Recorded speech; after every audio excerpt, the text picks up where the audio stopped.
नमस्कार दोस्तों, मेरा नाम है अतुल श्रीवास्तव और स्वागत है आपका नेक्स्ट जीएस में। जीएस का टेस्ट नंबर 28 है और शुरुआत कर देते हैं। आज का जो टॉपिक है वो इतिहास से रिलेटेड है। चलिए शुरुआत कर देते हैं। भारतीय पुरातत्व का जनक किसे कहा जाता है? तो भारतीय पुरातत्व का जनक जो कहा जाता है अलेक्जेंडर कनिंघम को कहा जाता है। सेकेंड ऑप्शन सही होगा। सिंधु घाटी सभ्यता का संबंध किस युग से है? तो सिंधु घाटी सभ्यता का जो संबंध है वो आपका किस युग से है? आदि ऐतिहासिक युग से इसका संबंध है। थर्ड ऑप्शन सही हो जाएगा। हड़प्पा सभ्यता को गैर आर्य क्यों माना जाता है? वे घुमंतू थे, वो पशुपालक थे, वे नगर सभ्यता वाले थे, वे वैदिक ग्रंथों में वर्णित नहीं थे, तो वे नगर सभ्यता वाले थे। हड़प्पा संस्कृति की जानकारी का मुख्य स्रोत क्या है? तो हड़प्पा संस्कृति की जानकारी का जो प्रमुख स्रोत है या मुख्य स्रोत है वो आपका पुरातात्विक खुदाई है। तो पुरातात्विक खुदाई थर्ड ऑप्शन। हड़प्पा स्थल की खोज किसने की थी? तो हड़प्पा सभ्यता की जो खोज है वो आपका दयाराम साहनी ने की थी। वहीं पे हस्तिनापुर की खोज के बारे में बात करें तो हस्तिनापुर की जो खोज है वो आपका बीबी लाल ने की थी। बीबी लाल पहला ऑप्शन। तक्षशिला की खोज किसके द्वारा की गई थी? तो तक्षशिला की जो खोज की गई थी वो जॉन मार्शल के द्वारा की गई थी। थर्ड ऑप्शन सही होगा। कौसाम्बी के खोजकर्ता कौन थे? तो कौसाम्बी के जो खोजकर्ता थे NG मजूमदार थे। ये चारों प्रश्न जो आपका मैंने बताया हड़प्पा की सभ्यता के बारे में, हस्तिनापुर के बारे में, तक्षशिला के बारे में, कौसाम्बी के बारे में, चारों प्रश्न यूपी PCS में पहले पूछे जा चुके हैं। तो कौसाम्बी की खोजकर्ता कौन थे? NC मजूमदार। मूर्ति पूजा का आरंभ किस काल से माना जाता है? तो मूर्ति पूजा का जो आरंभ है वो आपका पूर्व आर्य से माना जाता है। पूर्व आर्य काल थर्ड ऑप्शन। जुते हुए खेतों का प्रमाण किस स्थल से मिलता है? तो जुते हुए जो खेत हैं उनके प्रमाण जो है वो आपका कहाँ से मिलते हैं? राजस्थान के कालीबंगा से। तो कालीबंगा राजस्थान में है। थर्ड ऑप्शन सही हो जाएगा।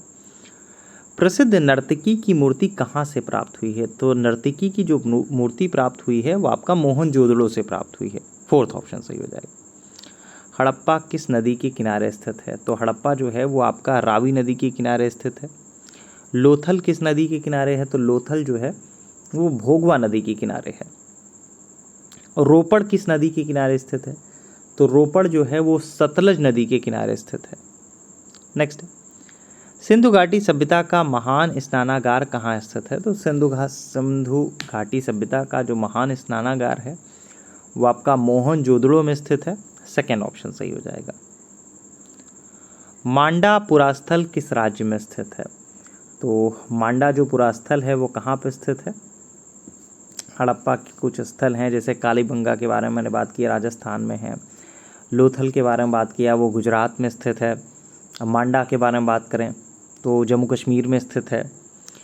तो भारत का सबसे बड़ा हड़प्पा स्थल कौन सा है? तो भारत का जो सबसे बड़ा हड़प्पा स्थल है वो कौन सा है?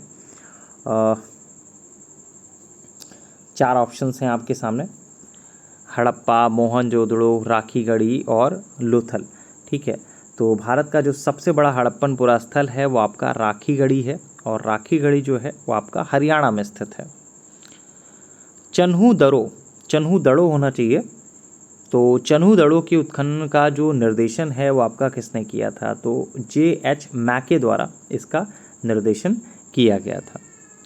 दधेरी किस प्रकार का पुरास्थल है? तो दधेरी पहली बात तो पंजाब में है और ये किस तरह का पुरास्थल है? हड़प्पा पुरास्थल है ये। तो प्रारंभिक हड़प्पा, परवर्ती हड़प्पा, मध्य हड़प्पा या वैदिक? तो दधेरी जो है वो आपका परवर्ती हड़प्पा पुरास्थल है। देखिए यहाँ पे यही चीज़ें हैं जो कभी कभी डीप में पूछ लिया जाता है, क्योंकि दधेरी का नाम सब लोगों ने सुन रखा होगा, कई बार एग्जामिनेशन में पूछ लिया गया है। अब क्वेश्चंस अपग्रेड होने लगे हैं लगातार। ठीक है, तो हमारी कोशिश यही है कि जिस प्रकार से क्वेश्चन एग्जामिनेशन में पूछे जा रहे हैं उसी प्रकार से हम लोग क्वेश्चंस पेपर बनाएं जिससे कि वो आप लोगों के लिए बेनिफिशियल हो। तो दधेरी पंजाब का एक परवर्ती हड़प्पा पुरास्थल है। तो ये आपका परवर्ती हड़प्पा स्थल है। नेक्स्ट है, सिंधु सभ्यता के लोग किस देवता की पूजा करते थे? तो सिंधु सभ्यता के जो लोग हैं वो किस देवता की पूजा करते थे? पशुपति की पूजा करते थे। सबसे पहले मानव ने किस धातु का प्रयोग किया था? तो सबसे पहले मानव ने तांबा नामक धातु का उपयोग किया था। Second option.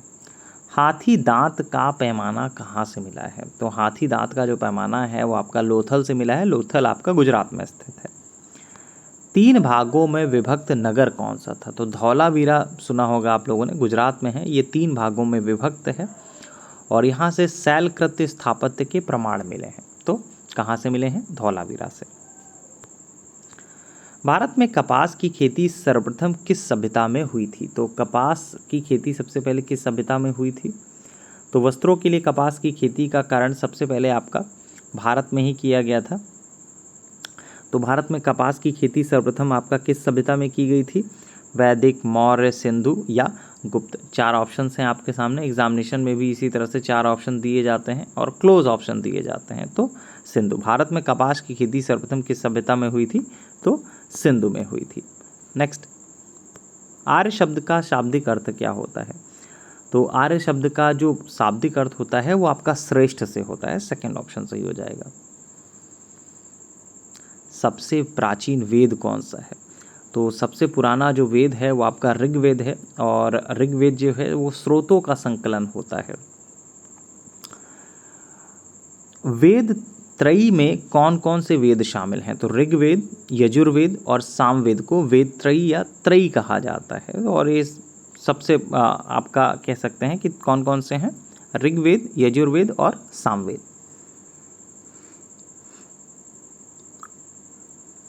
पहला ऑप्शन सही हो जाएगा।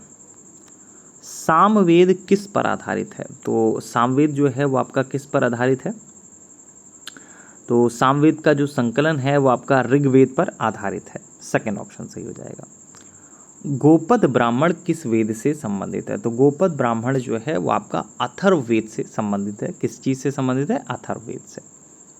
फोर्थ ऑप्शन, उपनिषदों को किस नाम से जाना जाता है? तो उपनिषदों को किस नाम से जाना जाता है? उपनिषद पुस्तकें हैं वो दर्शन पर आधारित होती हैं और इन्हें वेदांत कहा जाता है। क्या कहा जाता है? वेदांत। उपनिषद किस विषय से संबंधित है? तो उपनिषद जो है वो आपका किस विषय से संबंधित है? तो उपनिषद जो है वो आपका किस विषय से संबंधित है? खगोल, दर्शन, इतिहास या गणित। 4 ऑप्शन हैं आपके सामने और ये आपका दर्शन से संबंधित है। नेक्स्ट है, कठोपनिषद में किनका संवाद वर्णित है? तो आध्यात्म ज्ञान के विषय में नचिकेता और यम का जो संवाद है वो आपका कठोपनिषद से ही प्राप्त होता है। तो कठोपनिषद में किनका संवाद वर्णित है? तो किसका है? नचिकेता और यम का। तो यम और नचिकेता। सेकंड ऑप्शन सही हो जाएगा। नेक्स्ट है, सिंधु घाटी की लिपि के बारे में बात करें तो सिंधु घाटी की जो लिपि है वो आपका कैसी लिपि है? किस प्रकार की लिपि थी? चित्र लिपि थी वो। निम्न में से कौन सा स्थल गुजरात में स्थित है? तो इसमें से आपका लोथल जो है वो आपका गुजरात में स्थित है। धौलावीरा किस राज्य में स्थित है? धौलावीरा भी आपका गुजरात में स्थित है। हड़प्पा की खुदाई सबसे पहले कब हुई थी? तो हड़प्पा की खुदाई सबसे पहले 1921 में हुई थी। सिंधु घाटी सभ्यता का आर्थिक आधार क्या था? तो सिंधु घाटी सभ्यता का जो आर्थिक आधार था वो क्या था? कृषि, मतलब एग्रीकल्चर। वैसे जो पेड क्लासेस होती हैं उसमें इसका PDF भी प्रोवाइड किया जाता है और आंसर्स के बाद आंसर्स पहले दिए जाते हैं हर एक क्वेश्चंस के और उसके बाद PDF में आपका इसके बैकग्राउंड के बारे में भी चीज़ें दी रहती हैं। ठीक है, अगर आपको हमारी पेड क्लासेस लेनी है तो हमारा व्हाट्सअप नंबर है 7080540001। लास्ट 30 डेज़ के लिए नेक्सस GS की तरफ से एक रुद्रा बैच चल रहा है जिसमें बहुत सारी चीज़ें आपको मिल जाएंगी जो कंसाइज वे में है। ठीक है, तो आप व्हाट्सएप पे मैसेज करेंगे, आपको पूरी की पूरी जानकारी जो है वो मिल जाएगी। मात्र 1200 रुपये उस बैच की फ़ीस है। चलिए, तो हमारे व्हाट्सएप नंबर पे कांटेक्ट कर सकते हैं। व्हाट्सएप नंबर है 7080540001। लास्ट 30 डेज़ के लिए बैच है आपका और समीक्षा अधिकारी स्पेशल के लिए है। तो सिंधु घाटी सभ्यता का जो आर्थिक आधार था वो क्या था? तो आपका आर्थिक आधार जो है वो कृषि था।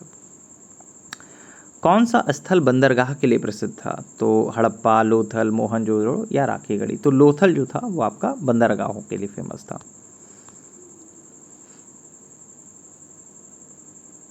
सिंधु घाटी की ईंटें किस प्रकार की थी? तो सिंधु घाटी की जो ईंटें थी वो आपका पकी हुई, कच्ची, पत्थर की या लकड़ी की थी। तो ईंटें जो थी वो आपका पकी हुई थी। निम्न में से कौन सा हड़प्पा से संबंधित नहीं है? माडरी, बालू, मगध, दायमाबाद। तो मगध जो है वो आपका हड़प्पा से संबंधित नहीं है। तो ये रहे आज आपके 40 क्वेश्चन। और ये जीएस का टेस्ट नंबर 28 था। मेरा नाम है अतुल श्रीवास्तव और नेक्सस जीएस में फ़िलहाल के लिए इतना ही। Thank you so much.